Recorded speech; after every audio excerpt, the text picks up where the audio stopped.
Boom! Saat hati kaisar muncul di tangan Qin Chen. Dalam kehampaan tak berujung di depan, semua bayangan hitam bagaikan debu yang tertiup angin, langsung menghilang, hanya menyisakan sosok ketakutan yang tiba-tiba berhenti dan menatap kosong ke dadanya. Di dadanya, sebuah lubang hitam besar muncul, dan hati kaisar di dalamnya telah menghilang. Bagaimana hati kaisarku menghilang? Pada saat ini, He Ying sangat ketakutan. Hati kaisarnya menghilang tanpa dia sadari sama sekali. Apakah kamu masih bersembunyi? Saroye mengulurkan tangan besarnya, mengambil kamera bayangan hitam dalam sekejap, dan membawanya ke Qin Chen. Yah, hati kaisar ini agak menarik. Merasakan hati kaisar di tangannya, pikir Qin Chen sambil berpikir. Di hati kaisar ini, dia merasakan dua aturan jalan besar yang berbeda menyatu satu sama lain. Yang pertama adalah jalan ribuan bayangan, dan yang lainnya adalah jalan yang tidak terlihat seperti aliran air. Cahaya dari dua jalan bergabung membentuk teknik melarikan diri yang menakutkan dari bayangan hitam sebelumnya. Masih ada dua sikat di gedung luar hari ini. Qin Chen sedikit mengangguk. Dengan menggunakan hati sebagai cermin, seseorang dapat mengetahui kebenaran agung. Dengan mengamati hati para kaisar agung satu persatu, Qin Chen memperoleh lebih banyak pemahaman dan peningkatan tentang pergerakan besar laut kosmik ini. Jika dia dibiarkan memahami dan berlatih keras sendiri, saya khawatir entah berapa lama waktu yang dibutuhkannya untuk memahami hal ini. Pada saat ini, melihat jantung kaisar yang mengerikan di tangan Qin Chen, yang bersinar dengan cahaya hitam dan berdetak kencang, semua orang merasa ngeri di dalam hati mereka dan tidak bisa tenang untuk waktu yang lama. Mereka semua berpikir, jika itu mereka, dapatkah mereka menghindari topping Qin Chen di depan mereka? Di samping, pengurus paviliun abadi sangat bersemangat. Kekuatannya hampir sama dengan bayangan hitam. Jika Qin Chen menggunakan trik ini padanya, dia tidak akan bisa menghindarinya. Master Paviliun. Kepala Paviliun Abadi memandang Master Paviliun di samping dengan gugup. Menara Tianwei adalah kekuatan bawahan Tianwei Tian, kekuatan tertinggi di lautan alam semesta. Tianwei Tian selalu mendominasi. Jika Qin Chen berani melakukannya serang mereka, dia tidak takut memprovokasi Tianwei Tian. Balas dendam surga. Master Paviliun Wangu menyipitkan matanya, mengjilat bibirnya dengan lembut dengan lidahnya yang lembut, dan berkata dengan tenang, masalahnya dialihkan ke timur, rumah tuan kota berencana membiarkan Qin Chen dan Tianwei Tian berhubungan seks. Manajer Paviliun Wangu terkejut. Master Wangu meliriknya dan berkata, bagaimanapun, kota Nanyuan dikendalikan oleh keluarga Mo Yun. Dalam beberapa tahun terakhir, kami dan kekuatan besar lainnya di Laut Semesta telah mendirikan cabang di kota Nanyuan, dan kami juga telah mengetahui tentang urusan kota Nanyuan, cukup banyak campur tangan. Apalagi, pada hari itu, Wei Lu yang mengandalkan latar belakang Tianwei Tian kerap melakukan pembunuhan di kota Nanyuan. Istana penguasa kota sudah lama tidak menyukai mereka, hanya karena latar belakang lawan terlalu kuat dan mereka tidak berani bergerak. Sekarang, Qin Chen dan Nayerosa ada di depan kita. Yang satu sombong, dan yang lainnya dari klan Komodo. Sekarang Tianwei Lu mengambil inisiatif untuk menimbulkan masalah, istana tuan kota hanya mengambil kesempatan ini untuk menimbulkan konflik antara kedua pihak. Pada saat itu, apakah itu runtuhnya menara Tianwei atau runtuhnya Qin Chen dan Nayeluosa, istana tuan kota akan dapat menyaksikan pertarungan snipe dan kerang dan mendapatkan keuntungannya. Mendengar ini, pengurus Paviliun Abadi buru-buru memberi hormat dan berkata dengan kagum, penguasa Paviliun benar-benar pintar seperti es dan salju, dan dia mengetahui konspirasi rumah tuan kota dalam sekali jalan berkah bagiku, paviliun abadi. Master, paviliun abadi meliriknya, sangat jelas, tidak bisakah kamu melihatnya? Apakah sudah jelas? Manajer paviliun Wangu menggaruk kepalanya, mungkin budak tua itu bodoh. Jika Master Paviliun tidak mengingatkannya, dia mungkin masih berada dalam kegelapan. Penguasa Paviliun Abadi meliriknya, kalau begitu pelajari lebih lanjut. Ya, saya harus belajar lebih banyak dari pandangan jauh ke depan dari Master Paviliun. Manajer Paviliun Wangu berkata dengan tergesa-gesa. Maksudku, kamu harus belajar lebih banyak tentang cara menyanjung seseorang. Kata Master Paviliun Wangu dengan tenang. Pengurus Paviliun Wangu tercengang. Tuan Paviliun Wangu mengabaikannya dan menoleh untuk melihat ke arah Qin Chen tidak jauh dari situ. Beraninya orang ini memperlakukan kepala pelayan menara Tianwei dengan begitu arogan. Terlebih lagi, dia seharusnya tidak sebodoh itu sehingga dia tidak tahu tujuan dari rumah tuan kota, bukan? Mengapa mengambil umpannya? Wanita itu bergumam, matanya menyipit, tidak dapat memahami logika Qin Chen. Menara Tianwei berbeda dari rumah tuan kota Nanyuan. Menara Tianwei di belakangnya adalah kekuatan pembunuh tertinggi di lautan alam semesta, yang dapat menantang klan Komodo. Ini sama sekali tidak sederhana. Jika Anda membuat mereka marah, meskipun Anda sombong untuk sementara waktu, Anda mungkin akan dibunuh di sudut, dan bahkan pembunuhnya tidak dapat ditemukan. Orang yang bisa menjadi raksasa setingkat kaisar di kemudian hari tidak akan melakukan ini. Saya tidak dapat memahaminya. Jadi kartu dan kepercayaan diri apa yang dimiliki pihak lain. Pada saat ini, Saroye telah membawa bayangan hitam ke Qin Chen, menginjak kehampaan, dan menyaksikan bayangan hitam berjuang di bawah kakinya dengan mata dingin.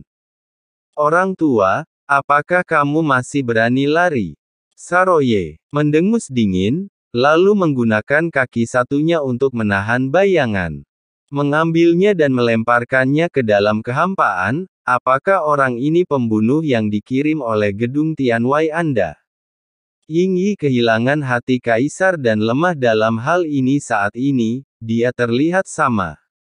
Sosok hitam yang diinjak-injak di bawah kakinya merasa ngeri dan berkata, manajer utama, bawahan ini pantas mati. Dia tidak boleh bertindak secara pribadi. Dia mendambakan dua orang dewasa ini dan menyebabkan menara Tianwei terlibat. Itu adalah salahku. Dua orang dewasa, itu adalah keputusanku untuk menyerangmu secara diam-diam, Ying Yi, dan itu tidak ada hubungannya dengan menara Tianwei. Ying Yi menatap Qin Chen dan Saroye dan berkata, kamu cukup setia. Saroye mencibir. Kamu adalah pembunuh Tianwei Lu. Bagaimana kamu bisa bertindak tanpa izin dari Tianwei Lu? Apa menurutmu aku idiot? Tidak menyangka bahwa dia akan mengambil semua tanggung jawab pada dirinya sendiri. Apakah Anda tidak melihat nasib Jenderal Mento dari istana penguasa kota sebelumnya? Benarkah? Qin Chen memandang Ying Yi, lalu menoleh ke arah He Ying. Apakah yang dia katakan itu benar? He Ying tampak jelek dan berkata dengan suara yang dalam, saya adalah manajer umum menara Tianwei. Jika Anda melakukan ini, apakah kamu tidak takut dengan sanksi dariku, menara Tianwei? Qin Chen tersenyum, sanksi. Akankah kaisar ini takut akan sanksi darimu sampai sekarang? Dia bermain-main dengan hati bayangan hitam dan berkata dengan tenang, jangan bahkan berpikir untuk membuat alasan. Kamu juga telah melihat nasib Meng Tuo sebelumnya. Aku punya banyak cara untuk menemukan kebenaran dari jiwamu. Jika kamu bekerja sama dengan baik, penderitaanmu mungkin berkurang. Qin Chen tidak pernah pelit atau dingin, berdarah. Bayangan itu terdiam. Apakah tidak apa-apa jika Anda tidak mengatakan apa-apa? Saroye menatap Qin Chen. Tuan, apa yang harus saya lakukan dengan orang ini? Mo Yun Xiao dan orang lain di samping juga menonton dengan tenang, dengan harapan di wajah mereka. Manajer umum gedung Tianwei benar-benar dia tidak tahu apakah dia akan hidup atau mati, jadi yang terbaik adalah Qin Chen membunuhnya secara langsung dan mulai bertarung dengan Tianwei Lu. Qin Chen menyipitkan matanya sedikit dan hendak berbicara ketika dia tiba-tiba mengangkat kepalanya dan melihat ke arah langit yang jauh. Ledakan. Di langit yang jauh, kehampaan tiba-tiba terbuka, dan aura menakutkan bergulung seperti arus deras. Begitu gelombang langit dan bumi ini muncul di antara langit dan bumi, segera menyebabkan langit dan bumi di segala penjuru mendidih, seperti air mendidih, yang sangat menakutkan. Dari kehampaan yang mendidih, seorang pemuda berpakaian sederhana dan memegang pedang tajam berjalan selangkah demi selangkah. Kemanapun dia lewat, kekosongan di bawah kakinya beriak seperti riak, dan bunga teratai tumbuh di setiap langkah. Tuan muda, melihat orang yang datang, bayangan hitam itu bergetar. Pemilik Menara Tianwei. Apakah dia pemilik Menara Tianwei? Semua orang terkejut, dan pupil mereka tiba-tiba menyusut. Pemilik Menara Tianwei sangatlah misterius, konon dia berasal dari alam semesta, laut dan seterusnya, dan diutus untuk memimpin Menara Tianwei di kota Nanyuan yang telah melihat wajah aslinya, dan bahkan banyak orang kuat biasa yang belum pernah melihatnya muncul. Sekarang setelah muncul, momentum mengerikan langsung menyapu seluruh tempat. Mendiang Kaisar. Mata emas gelap Saroye sedikit menyipit, memperlihatkan ekspresi bermartabat. Kini, peluangnya untuk menang melawan raksasa tingkat Kaisar tahap akhir masih kecil, apalagi lawannya adalah orang kuat dari dunia luar.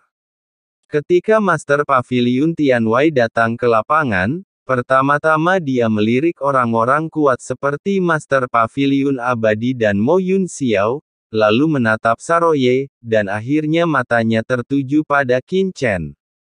Dia melihat Qin Chen dari atas ke bawah, lalu berkata sambil tersenyum, "Yang mulia, Anda ingin tahu apakah Yingyi ini dikirim oleh Menara Tianwei saya?"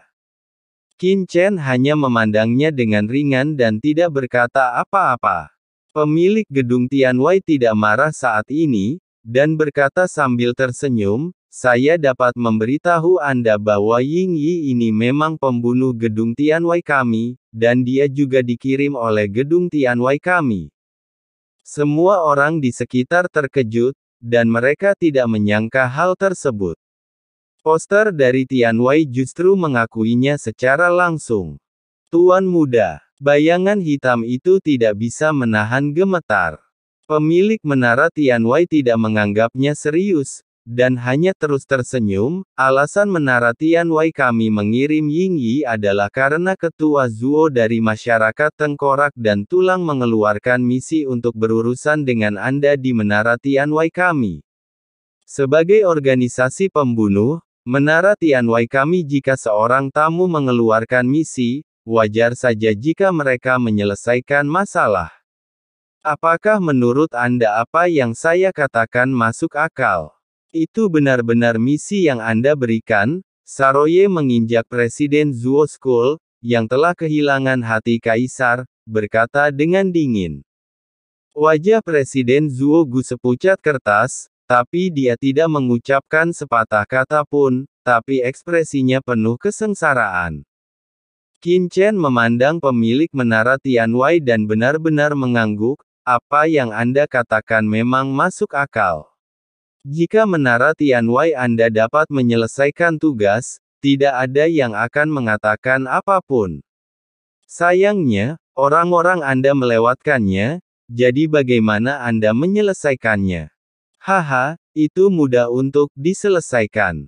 Pemilik Tianwei tersenyum, "Hanya ada dua pilihan, aku menyerah atau kamu menyerah."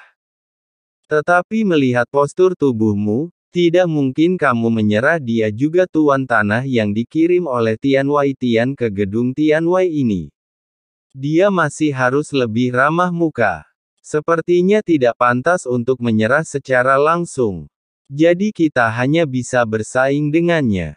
Begitu dia selesai berbicara, pedang yang ada di tangan penguasa dunia luar tiba-tiba terhunus, dan berdengung, raungan naga langsung muncul dari pedang di tangannya, langsung ke langit.